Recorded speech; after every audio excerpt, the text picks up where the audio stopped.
अच्छा, किसानों के लिहाज से बजट कैसा है? हमारे साथ है किसान भाई यहाँ पर बैठे हुए, बड़े निराश से, आप उदास क्यों दिख रहे इतने ज्यादा? किसानों के उत्पादन बढ़ाने पर सरकार बजट खर्च कर रही है, लेकिन उससे संबंधित किस किस मद में खर्च कर रही है इस बात का कहीं जिक्र नहीं हुआ है।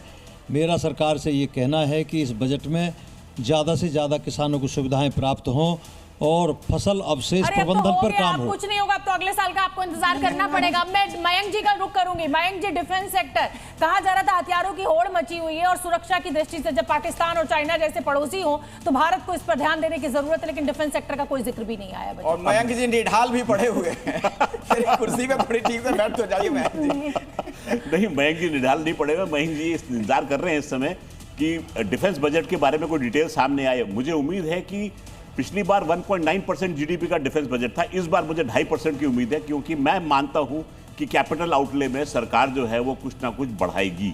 मीनाक्षी जी, डिफेंस बजट की भी बात हो गई, महिलाओं के लिए भी कुछ खास दिखा नहीं। यस, आय बढ़ाने की कोई बात नहीं है। आय को ये है कि टैक्स की चोरी नहीं होगी। अरे आय होगी तभी तो टैक्स भरेगी पब्लिक, जब आय ही नहीं है तो टैक्स कहाँ से भरेगी। कोई खाने की बात नहीं, कोई खनिज का बताया कि खनिज पदार्थ जो है वो सस्ते होंगे, है ना। तो खनिज किस तरह का खनिज? ठीक है। मैं जैन साहब, एक टिपिकल इसको मिड टर्म सरकार का बजट माना जाए, क्योंकि जीएसटी में कमी करके आम उपभोक्ता को तो वैसे ही सरकार ने काफी बड़ा फायदा दिया था। तो इस समय टैक्स स्लैब को तो हम लोग पहले ही चर्चा कर रहे थे कि कोई अब इससे ज्यादा राहत नहीं दी जा सकती है, लेकिन इस बजट की जहां तक मैं बात की जाए, बहुत इंकरेजिंग बजट हम चर्चा करने के लिए भी हमारे बीच नहीं दिख रहा है। क्या आप ऐसा मानेंगे? देखिए, ये तो पहले ही पता था कि एनकरेजमेंट कुछ होनी नहीं है कोई किसी भी तरह का। अगर बजट से पहले भी देखेंगे तो हमने यही बोला था कि इसमें आप किसी भी चीज़ की उम्मीद ना करें, और वही हुआ है। और जहाँ तक महिला सशक्तिकरण की बात की गई थी, तो उसमें एक पॉइंट मैं ऐड कर देता हूँ कि इसमें ये उन्होंने अनाउंस किया है कि हर जिले में महिला हॉस्टल होगा। हर जिले में एक महिला हॉस्टल, ये भी एक महिला सशक्तिकरण के लिए बहुत अच्छी बात है। अच्छा, एक बात बताइए, सेमीकंडक्टर मिशन 2.0 की बात कही जा रही है, इसके अलावा युवा शक्ति का बजट बताया गया, हाई स्पीड रेल कॉरिडोर की बात की जा रही है, छोटे शहरों के विकास पर फोकस किया जा रहा है, टियर 2 और 3 शहरों में इंफ्रास्ट्रक्चर पर जोर रहेगा।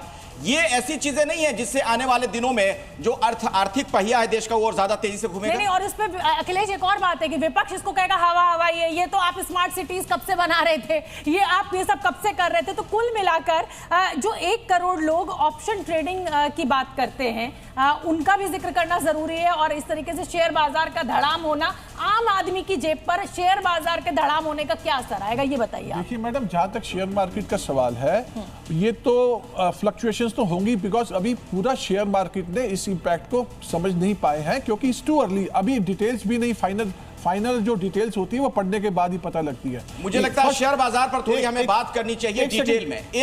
मैं एक सवाल पूछ रहा हूं सर, उसका जवाब दीजिए। शेयर बाजार से जुड़ा सवाल है, शेयर बाजार में गिरावट का आम आदमी पर क्या असर पड़ता हुआ आप देख रहे हैं, सरल भाषा में अगर हम समझना चाहें। और अर्थव्यवस्था पर भी देखिए, अर्थव्यवस्था क्योंकि बहुत जरूरी है। देखिए, अगर आप डे टू डे रेट्स को देखेंगे तो ये तो उतार चढ़ाव आएगा ही, और ये नी जर्क रिएक्शन है। नंबर 1, इसमें नेगेटिव्स हैं शेयर मार्केट के लिए, पर मैं ये भी बता दूं, सबसे इंपॉर्टेंट आंकड़ा 25 करोड़ हमारे देश के लोगों को मल्टी डायमेंशनल पॉवर्टी से ऊपर लाया गया है पिछले एक डिकेड में। ये एक बहुत बड़ा, ये एक आप समझ लीजिए यूएसए की सरकार की उपलब्धि है। अब उपलब्धि है, देखिए उपलब्धि इसको आप मान सकते हैं, क्योंकि अब आने वाले जो, जैसे बजट के पहले भी बोल रहा था कि जब ये फ्री ट्रेड एग्रीमेंट इंप्लीमेंट होगा उसकी तैयारी अभी से शुरू करनी पड़ेगी।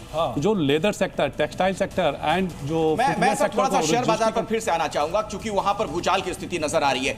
करीब 1 करोड़ लोग, अगर मैं सही हूं तो ऑप्शनल ट्रेडिंग करते हैं, क्या उसका असर आप देख रहे हैं? बड़ा इंपैक्ट क्या? इसका एक पॉजिटिव इंपैक्ट भी है कि इसमें मैक्सिमम लोग मोर देन 95% लॉस इनकर करते हैं। तो गवर्नमेंट का इंटेंशन ये है डिस्करेज करना कि ऑप्शन ट्रेडिंग में नॉर्मल पब्लिक जाए। अच्छा, मैं अब आपका रुख करूंगी म्यूचुअल फंड्स पे, जिसे कहा जाए मिडिल क्लास से लेके लोअर तबके से लेके ऊपर तक, जो 10,000 रुपए की भी कुव्वत रख रहा है वो भी अब ऐसा सिर्फ दे रहा है। तो ऐसे में बाजार का गिरना, नेगेटिव सेंटीमेंट का आना, इस बजट का आना कैसे देखते हैं आप? एनएवी तो गिरेगा ही। हाँ बोलिए। सर्टेनली इसे ये म्यूचुअल फंड पे तो इम्पैक्ट, क्योंकि मार्केट ओवरऑल डाउन आया है। हाँ। तो म्यूचुअल फंड की जो एनएवी है उस तो पर मतलब आम आदमी पे असर आएगा। आम आदमी पे असर आएगा, लेकिन ये जो एसटीटी के रेट है वो ऑप्शन और फ्यूचर पर ही हुए हैं। पीछे गवर्नमेंट कहती रही है कि 90% लोग इसमें ऑप्शन में लॉस करते हैं, बट इसका इम्पैक्ट ये है कि मार्केट का पैसा तो मार्केट में ही रहता है। मल्होत्रा नहीं, नहीं, कोई महंगाई से भी इसे आप लोग जोड़ रहे हैं क्या?